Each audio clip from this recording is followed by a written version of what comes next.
Hello friends, good morning. এখন বাজে সকাল 8:30 আর আজ হলো সোমবার। আমি আমার ব্লগটা এখান থেকে শুরু করছি, দেখতে থাকো।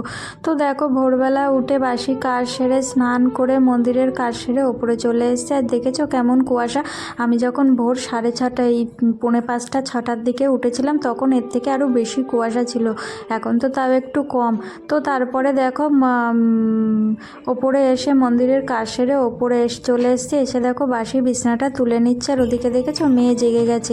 মেয়েকে বললাম শুয়ে থাকতে, কারণ বাইরে কুয়াশা, প্রচণ্ড ঠান্ডা, উঠে কী করবে। ওই জন্য দেখো মেয়ে শুয়ে আছে। আর এদিকে দেখো মিঠু চলে এসেছিলো কাজ করতে। মিঠু কাজ করছে। আর আমি আজকে যেহেতু সোমবার ওই জন্য নিরামিষ রান্না করেছি।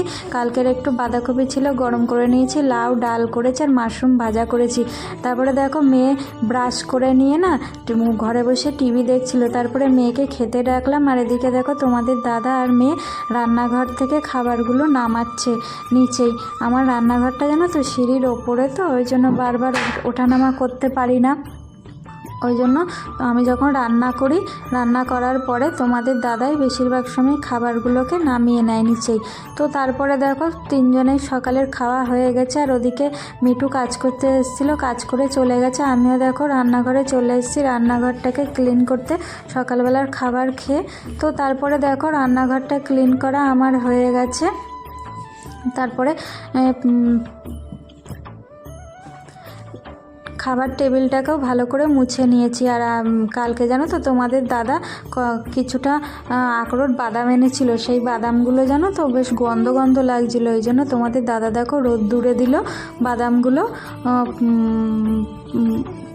আর ছাদে দেয়নি রোদ্দুর, বারান্দাতে রোদ এসেছে, রোদে দিয়েছে। আর দেখেছো কেমন রোদ উঠেছে, টানা রোদ। এত কুয়াশা যে ছিল কে বলবে। তো তাই জন্য টানা রোদ উঠেছে দেখে দেখো রেলিংয়ের ওপরে কটা জামা কাপড় না মেলা ছিল, সেগুলোকে সরিয়ে দিয়ে লেপ কম্বলগুলোকে দেখো একটু রোদ্দুরে দিলাম, কারণ ঠান্ডা হয়েছিল তো লেপ কম্বলগুলো।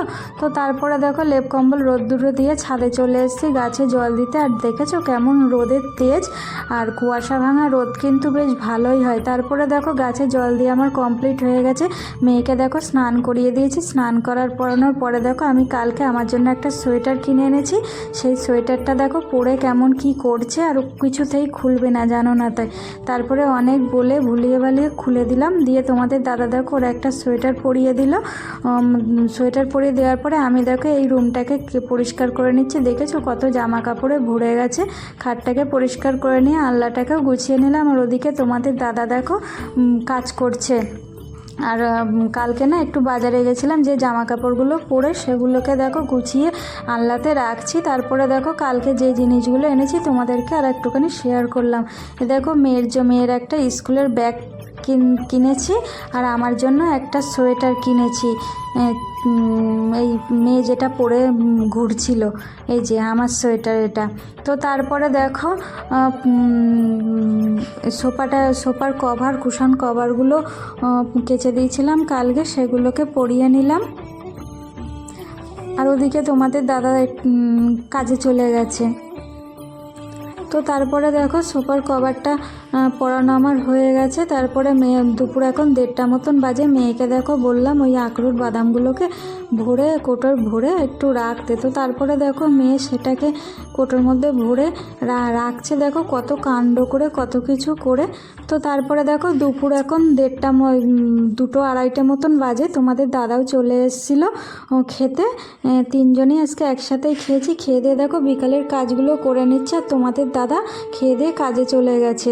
আর এই যে জামা কাপড়গুলো দেখছো, বেশিরভাগ জামা কাপড়গুলো কালকে কেচেছিলাম, সেগুলো শুকায়নি, ওই জন্য আজকে শুকিয়ে গেছে, সেগুলোই তুলে নিচ্ছি।